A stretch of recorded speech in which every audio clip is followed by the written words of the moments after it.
trying not to move her. Whoop. There. Hey there.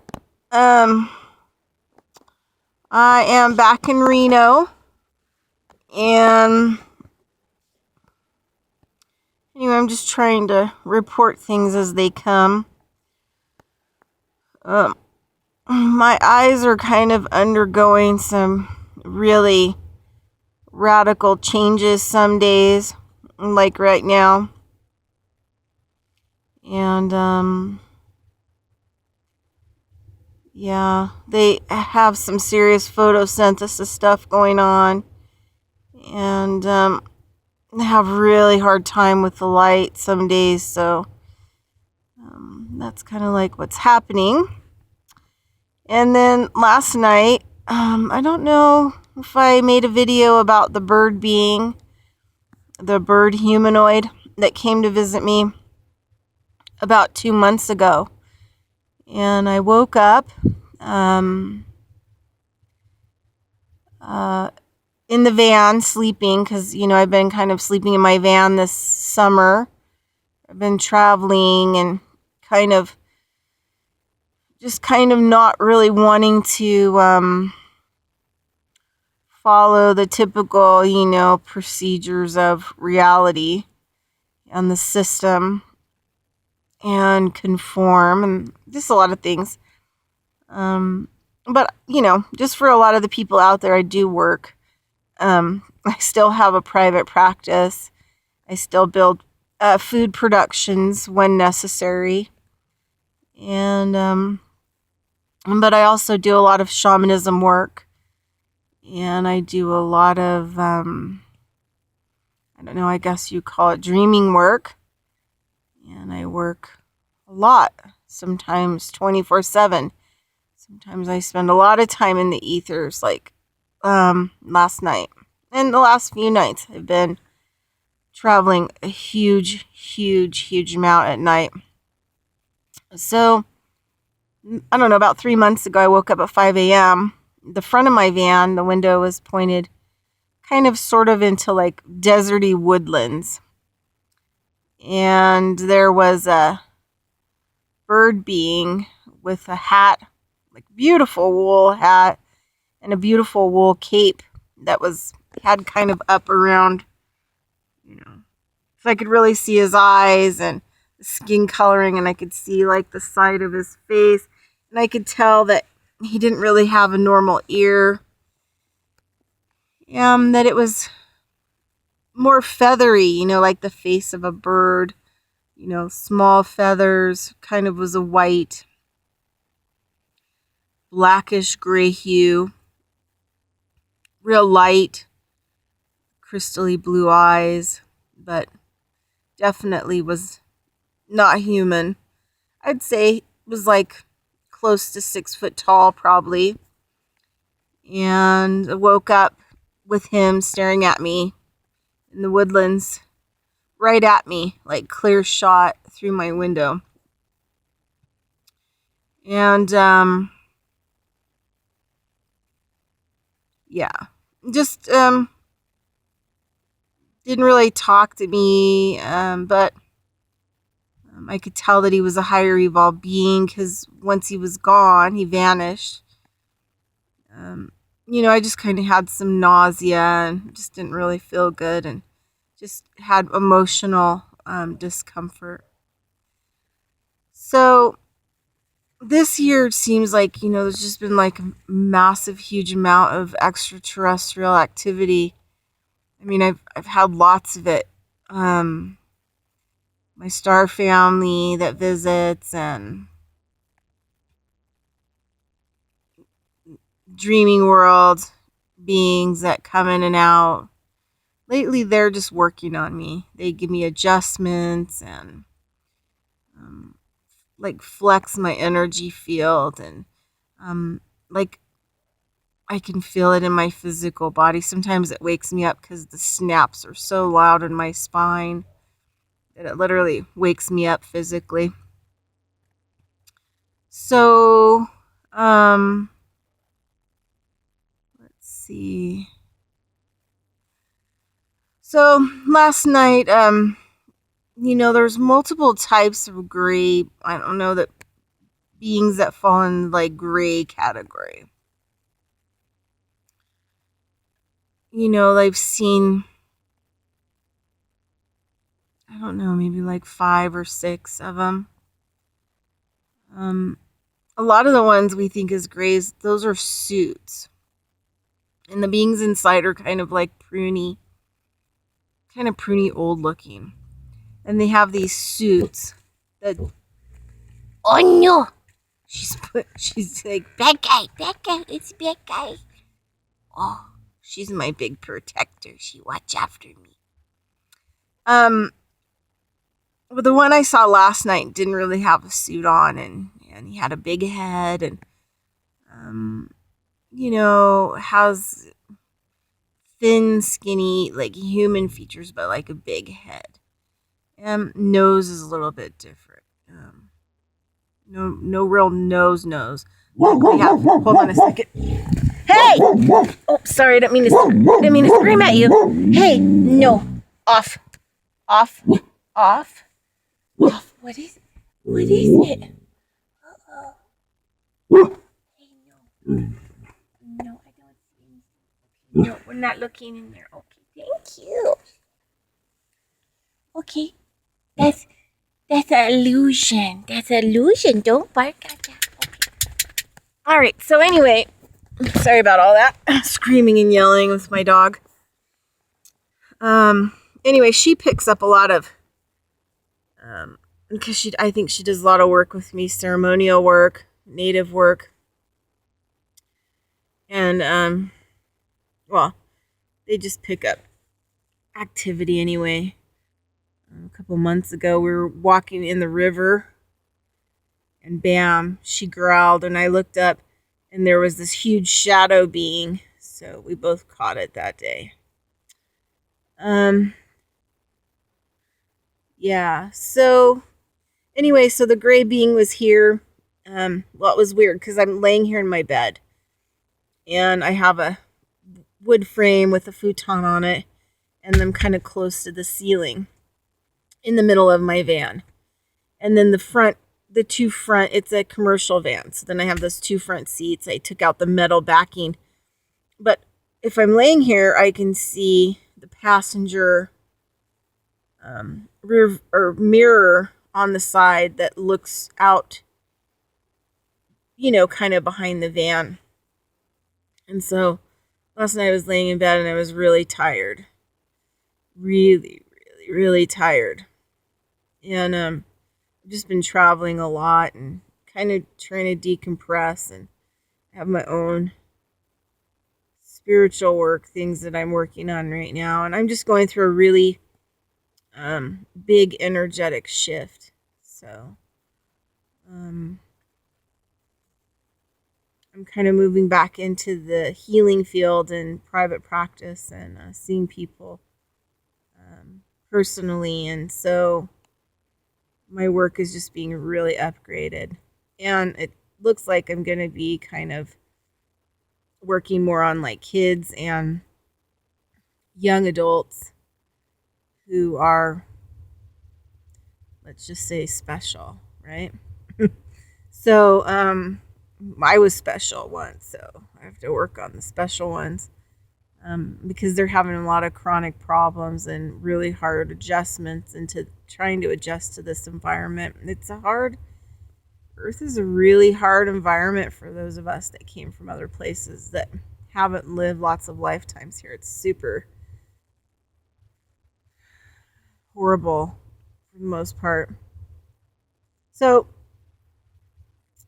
I just kind of help them and keep them rebooted and shift their energy systems around them, and so they can play and enjoy some of those fields sometimes. So anyway, it was interesting because I'm kind of been pissed off at my star family and some of these other ETs and stuff. For about 6 months, I've been processing some really intense stuff that went down in 2014 and just had anger.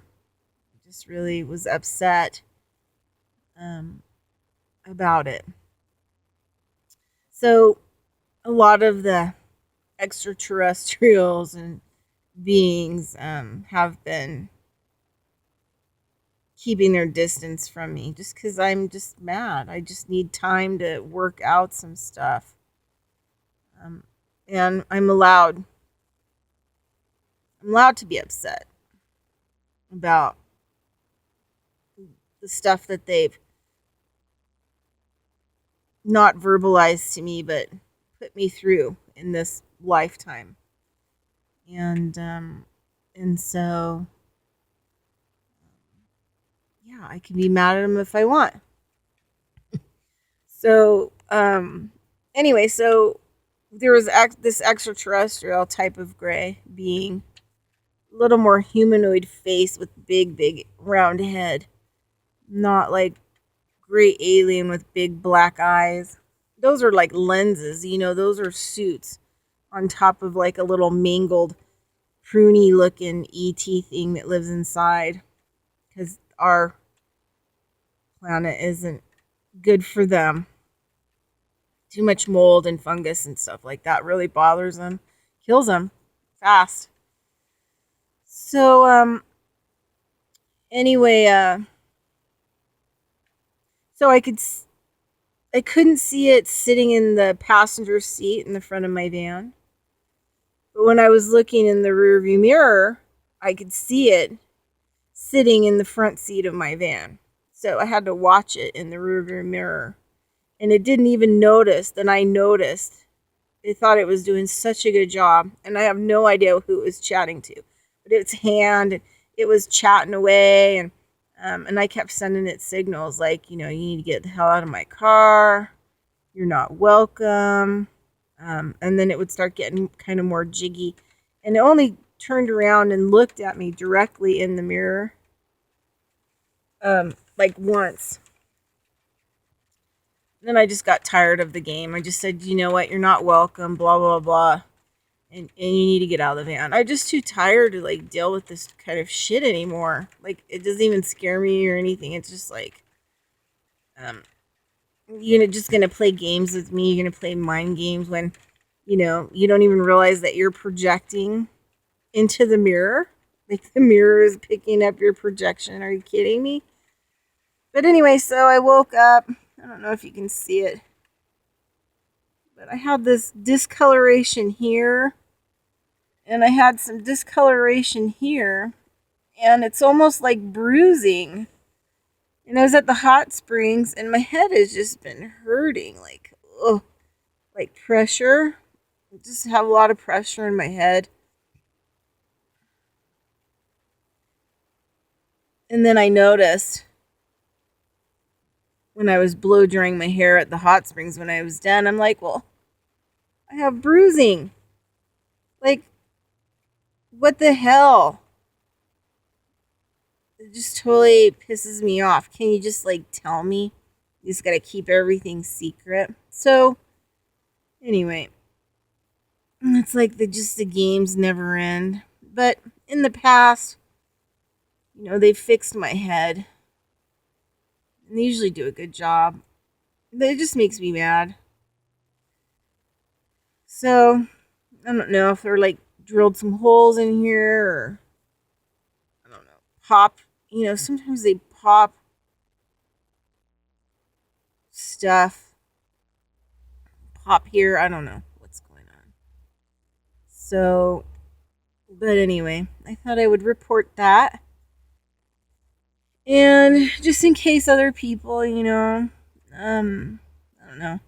I think some of us, it just happens to so much that you just get burned out after a while and just are not afraid. I mean, I've met a lot of good ETs or beings or whatever you want to call them, but, I'd say 80% of them are not good. 80% of them are bad, very bad. And, yeah, and they're even more dangerous when they're not in their biosuits and they're trafficking our planet, like as demonic beings. jumping in and out of people because they don't really have a body. That's what all these, heroin, pharma, drugs are about. And this new law that's finally been passed, I guess, Friday, that doctors are not going to be able to prescribe opiates at the pace that they were prescribing them before. Methadone, codeine, Vicodin, Percocet. Those are all like opiates that slow down the neurotransmitters and in some cases block them. And then you become a zombie and you become like a hotel for all kinds of boogies and entities and demonic entities and spirits and stuff like that. They start inhabiting the body. They call it the secondary cause of illness. And it's one of the major things I do with people. I always get a lot of people who have been really sick for a really long time, and have been to every kind of doctor and specialist, and they cannot be diagnosed. Nothing is ever found wrong with them. It's because they have some trauma in their past. They checked out at some point. They may have been on like prescription drugs or whatever else, and things started attaching to them. And once some of the low grade things started attaching to them, then bigger ones attached on and moved in. And some people are in full possession. Like, it shocks me that people don't notice that their spouse is like full possession. When she's like, or he is totally freaking out and won't do anything and feels confronted by everything and has like a really horrible temper tantrum and for like no reason, or whiny and complaining and I just can't move forward, no energy and tired. So, like if you listen to a lot of these paranormal shows and paranormal people, they'll keep saying over and over again that entities will bleed batteries dry out of cameras and whatever else because the being needs energy in order to stay in this existence. So when it hijacks the body, it's bleeding out all of the current, the positive and negative charge off all the cells, then bleeding the person dry. And also too, sometimes most of the time they're feeding off of, if there is anything left by the time they hijack the body, they'll suck off whatever's left in the luminous field, the luminous sphere. And then what happens is it becomes like plastic, like cling wrap, and it starts to kind of stick on and start to suffocate the person.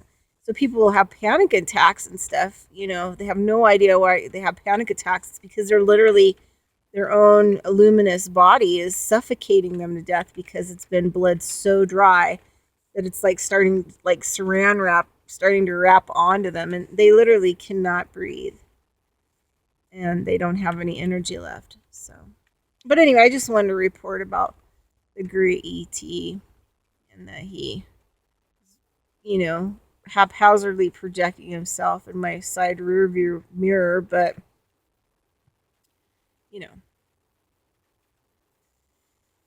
anyway, like a friend of mine says, onward and upward. Oh, and something else too. There was a quote that Lynn Andrews had in one of her books, the third book, I think. Two outstanding, pieces that I carry with me since the 80s, since reading those. And one quote was, a life predicted by time.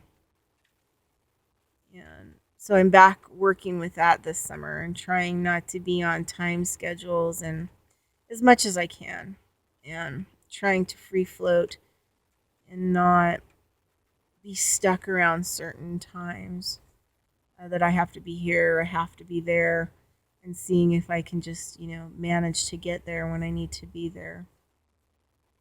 And then the other thing is everything everything in life is by agreement, or everything exists by agreement.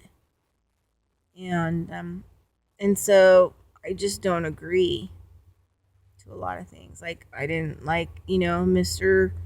E.T. sitting there in my front seat. He knew I wasn't going to be agreeable to that, but what does he do? He does it anyway. And so all I can do is just keep working on my end of the agreements. That I just don't agree, and I'm not going to be in any kind of agreement with anyone or anything that does not respect me as a free will entity or being. Like, I don't agree to be manhandled or trespassed on, and I wouldn't agree to it by humans either. And I also don't agree to do things the way that everybody else does them either. So I'm just not in agreement. I'm not going to agree. I'd rather agree to disagree. So anyway, hope you're well. Super tired. Been traveling. And that's it for now. So also big shift going on the last 2 days. So seems like it kind of is rolling some real nice peace energy out there. So just try to ride the peace wave. Planet's shifting. And our Earth Mother, she's, having a hard time just like the rest of us. My teacher Bobido would tell me that if I have cancer, somewhere on the earth there's cancer. She's holding cancer. So when I heal my cancer, that part of the earth heals her cancer. That area is healed. So you think about all these people who have like mental disorders and illnesses that can't be diagnosed, and Lyme disease. I mean, talk about conflict with living on the planet that you're living on. Lyme disease is like a huge conflictive energy between you and the Earth Mother. But so when we heal these in ourselves, then the Earth will be able to heal, in the places that she needs to heal them. So as we are healing, some of us are letting go of old stuff. The earth is like being able to make some really good needed changes, expansion and burping and farting and weather movements and, things like that. And there's a huge shift coming. And I know that there's some corresponding astrological things, but between now and October 5th, there's like a huge shift. So, yeah. So anything that happens or goes on or anything, just slough it off and just try to stay in a place of peace so that so you're not being dragged around in it. Like Miguel Ruiz says, don't be hooked in. Don't eat emotional poison. You know what? Just go about your business and make yourself happy, and go sit by the river, go fishing, go do something, that makes you be in a state of peace between now and October 15th. And, it's going to be what it's going to be. And that's it. And when it shows up to be what it's going to be, then we know what to deal with it. We'll know how to deal with it. But I don't think that we can project a future on to what's going on right now at this time frame, because there's just so many people that don't know what the hell's going on. So, the majority's out, and we can't really make huge changes on the planet until the majority is in. And so we're still waiting for the majority. And may be waiting for the majority for the rest of my physical life. It may not, the work that I came to do may not come to pass. So, um, I'm getting better and better with it and shedding that. And like today, going to the hot springs and sitting in the hot springs and moving my body around and just feeling that really nice water um, just brought in a nice sense of peace. Because I wanted to clobber that great alien yesterday, last night, for being in my space and being so tired. And yeah, so anyway, be nice if they would be more forthcoming sometimes. So anyway, that is your late breaking update. And I hope you're well. And I will talk to you soon. Bye bye. Bridget Lynn Dolgoff, Consciousness of Economics and Urban Farm Project YouTube channel. Adios.